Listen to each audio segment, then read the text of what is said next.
तो हेलो दोस्तों, welcome bank two माय channel. तो कैसे हैं आप सभी? आई होप आप लोग ठीक होंगे।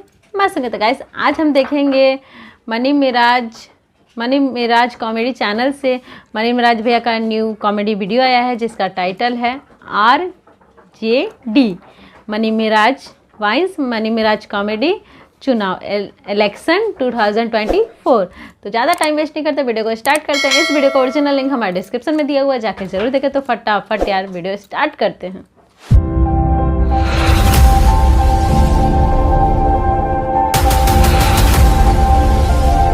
साला हमकी के इलेक्शन में केकरा के वोट दिया ना दिया समझ में नहीं आवत।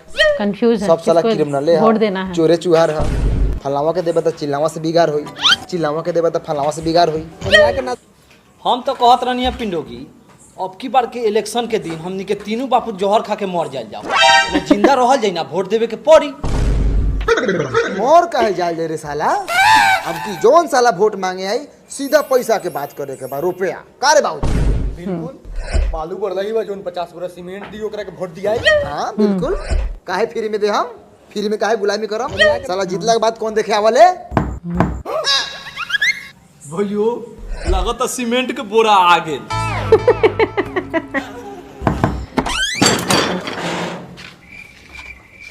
का बात बड़ी रात के कोनो घटना उठना हो गेल बा का? जी प्रणाम, हम पुरनका मुखिया जीतल का। जी प्रणाम प्रणाम। ए महाराज तो मरद लेकिन सामने खड़ा रहे के चाहिए, तो काहे मौगा लेकिन दरवाजे के पीछे नुकाए रह नहीं है। अच्छा बाबूजी, पिछला बार कोनो सारो 20,000 रुपया ले रहे इधर आवास पास करावेला। हां ले रहे खासी बेच के दे ले रहनी। जी जी उ सरवा हमिए हई। जिंदाबाद जिंदाबाद जिंदाबाद जिंदाबाद जिंदाबाद जिंदाबाद। चुप रहा सरहु लोग, ना तो आपके हमर मेहरारू लइका पिया के सुतैला खा। अगर लइकवा उठ जाए नु तो वही लइकवा से तोनी का मुंह में मुतवा दे। जी बिल्कुल मुतवादी, मुंह खुला बा लेकिन वोटवा हमरे के मिले के चाहिए। बिल्कुल मिली, घबराई ना, रउए मिली, लेकिन पहले 20,000 रुपया और 1 ट्रक सीमेंट के बोरा। अगर गाड़ में दम होके तो दो आ वोट लो। और मांगा साले 1 ट्रक, एको ठेला मिल जाए तो साला ठीक रही।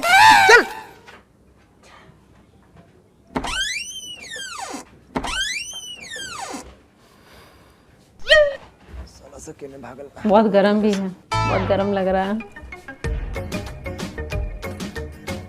भैया जी, एमकी चुनाव में बहुत मामला गरम बा।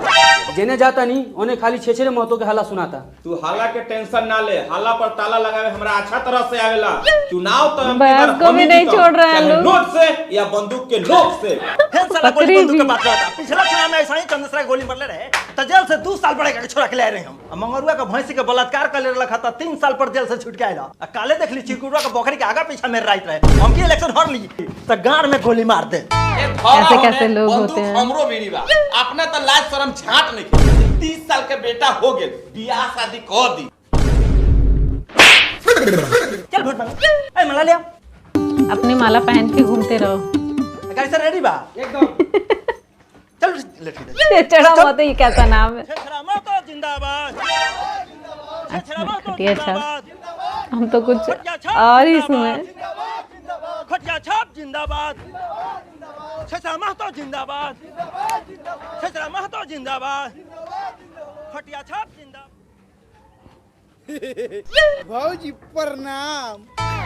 प्रणाम प्रणाम। ऐसे कौन वोट मांगता है? पति हो। इन्हीं पुत्र के बेटा। अरे बाप रे बाप, अरे बाप रे बाप रे।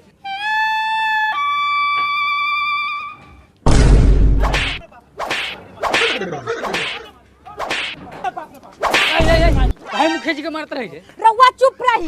इन्हीं पुत्र के बेटा हमरा से खटिया पर मांगता। मार साला। भैया हो भैया, अकलू भैया, हम तो खटिया छाप पर वोट न मांगत रहनी हवे।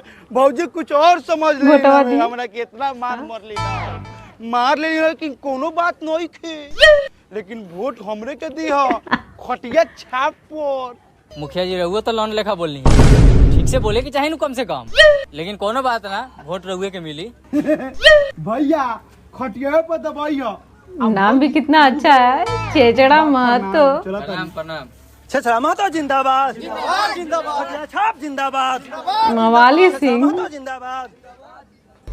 बंदूक छाप जिंदाबाद बंदूक छाप जिंदाबाद भवाली सिंह जिंदाबाद बंदूक छाप जिंदाबाद बंदूक छाप जिंदाबाद आपका नेता कैसा हो बंदूक छाप जिंदाबाद भवाली सिंह जिंदाबाद भवाली सिंह जैसा हमारा नेता।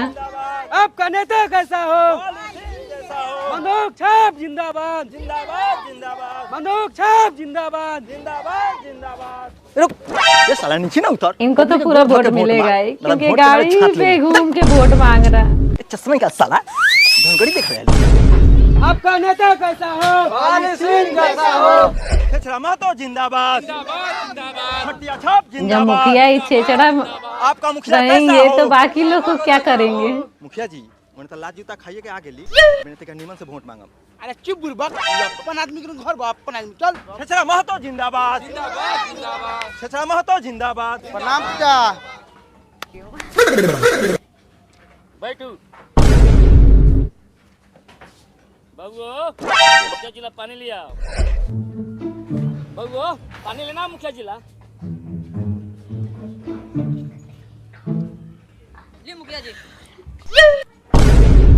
ए में पानी कहां हुआ वो हमरा जूजी में नल जो तो बार न लगले बड़ा पानी झट में से लेके आए। बड़ा दोगला चोद ले इनके घर से वोट नहीं मांगेंगे, नमत नानू आई ठीक बाटे प्रणाम काम कराने गरी पीछे, वोट मांगने गरी आगे। खटिया छाप जिंदाबाद ओ बाबा प्रणाम चाची। पैसा दे के वोट। हमरे के वोट दी है आ बाबू पैसा दा चाची के हरा वोट हमरा के दी हाँ ठीक बा चला हलोकनी। आपका नेता कैसा हो बंदूक छाप प्रणाम चाचा प्रणाम भैया वोट हमरे के दिया है चुनाव चिन्ह याद बानू बंदूक छाप ऐसा ही बाबू ले बेटा हैला आ हई रात में लेकिन वोट हमरे मिले के चाही ठीक बा प्रणाम। आपका नेता कैसा हो पैसा दे के वोट कीन रहे हैं लोग।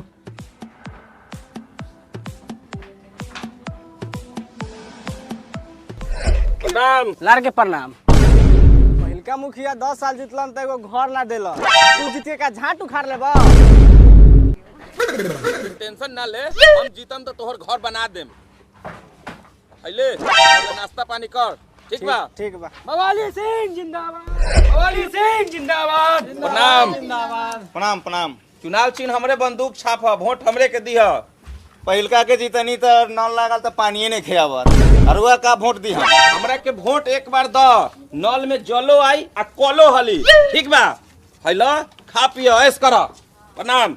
अगले दिन भवाली सिंह जिंदाबाद बाबूजी रहुआ चिंता ना ली अब की बार के चुनाव में फिर से हमने जीता था समय आने पे समझ में आएगा। गांव में चारों तरफ रौड़े चर्चा बा ये तो बात तू ठीक कर ले आवे पैरवा में लड़वा बदले बड़े हमरा सरवा चमचा बारे चमचा लेकर रहो मालिक बने की कोशिश ना कर साला तू नहीं मालिक बनत बाबूजी। अच्छा साले हमके चुनाव ना हरवा देनी तो हम एक बात के बेटा में चुनाव के टाइम बा अभी जनता मुंह में मुतियो देवे तो मुंह बंद को के पी लेवे के बा मरी है पहले चुनावा जीत ले ओकरा बाद मरी है ये है नेता का सोच। हमरे नाम छोचरा मो तो ओकरा गान में छेद को के मारम दोनों बहन के के बेटा से का छेद के बात करई त गारे झोटैला का खुसुर फुसुर बतिया तरे ना मुखिया जी हम कहत रहनी है कि बवाली सिंह बड़ा पैसा आ होई बांटता तो वो कुछ बांटू ना। हाँ हम 10 साल में सरो के वो कुछ ना देनी तुम के मेरा बाप के जूझ बांट दे हम साला तू बाप के जूझ बट यही चाल पत्र वोट मिली रे मिली बाबूजी काहे ना मिली वोट हम यही से 10 साल से गार नहीं मरवाले हम वोट लेवे ला गार मरवाले बानी आई सब कीड़ा मकोड़ा 2000 के नोट पर बिका जाला दारू पिया तो वोट दे दी आ एकनी के पैसा पर हमनी ऐश करले हमनी आई सब कुत्ता सब बाटे सब कुत्ता लेके नेता के हां करत रही तू का जानला नेतागिरी तो हम जानी ले हमरे नाम हो छेछरा महतो 10 साल में तो इतना बड़का बिल्डिंग बनैनी आ हम की बार जीतम हूँ पूरा घर के टाइल्स मार्बल से पेंट करवा दे हम। चलो तू क्षेत्र में देखो कितना हम काम कैले बानी, हमर नाम देखिए आ सुन लो, लबर तीनों भजन छोड़ दो, चुपचाप चलो। ए बनल पोस्टर लेके आओ, चलो सब। छछरा महतो जिंदाबाद जिंदाबाद जिंदाबाद, खटिया छाप जिंदाबाद जिंदाबाद, छछरा महतो जिंदाबाद जिंदाबाद। भाई देखो बाबूजी ये हमारे विकास है इनका। जिंदाबाद जिंदाबाद जिंदाबाद, आपके ऐसा भाई नेता देखा मिल बाबूजी गया हमारे ना विकास, तो देखा कल्याण है पब्लिक को लोग का। छछरा महतो जिंदाबाद, देखिए बाबूजी विकास हमार। खटिया छाप जिंदाबाद जिंदाबाद, छछरा महतो जिंदाबाद जिंदाबाद जिंदाबाद, खटिया छाप जिंदाबाद जिंदाबाद जिंदाबाद, छछरा महतो जिंदाबाद जिंदाबाद छछरा महतो जिंदाबाद जिंदाबाद जिंदाबाद, खटिया छाप जिंदाबाद जिंदाबाद जिंदाबाद, चाचा हमरे के वोट दियो। छछरा महतो जिंदाबाद जिंदाबाद जिंदाबाद, खटिया छाप जिंदाबाद जिंदाबाद, छछरा महतो जिंदाबाद जिंदाबाद जिंदाबाद, खटिया छाप जिंदाबाद। प्रणाम चाची, हमरे के वोट देम खटिया छाप पर। प्रणाम। छछरा महतो जिंदाबाद जिंदाबाद, हो गया इनका जिंदाबाद हो गया। छछरा महतो जिंदाबाद जिंदाबाद, खटिया छाप जिंदाबाद खटिया छाप जिंदाबाद। प्रणाम भैया। प्रणाम प्रणाम, कहो का काम क्या काम है बताओ। का काम? तो यहाँ पे वीडियो समाप्त हुआ। अच्छा कॉमेडी वीडियो था, अच्छा लगा इनका कॉमेडी देख के। और ऐसा नेता हो छेछड़ा महतो ऐसा, और ये क्या थे वो क्या नाम था उनका, मवाली सिंह। हाँ तो ऐसा दोनों जैसा मतलब नेता मिल जाए ना तो आम पब्लिक का तो कल्याण है। तो कुल मिला के अच्छा कॉमेडी वीडियो था, बहुत अच्छा लगा, मेरे ख्याल से अच्छा ही था। और आपका क्या राय है कमेंट बॉक्स में ज़रूर बताएं। तो क्या राय है कमेंट बॉक्स में ज़रूर बताएं। और हमारे चैनल पर नए आए हैं और अभी तक चैनल को सब्सक्राइब नहीं किए तो फटाफट यार चैनल को सब्सक्राइब करें, और जो साइड में बेल आइकन उसको जरूर प्रेस कर लें ताकि जब भी कोई वीडियो डाला जाए सबसे पहला अपडेट आपको मिले। तो काफ़ी गर्मी है यार, बहुत कुछ भूल भी जा रहे हैं। ठीक है, तो हम मिलते हैं फिर से नेक्स्ट वीडियो में, तब तक के लिए बाय।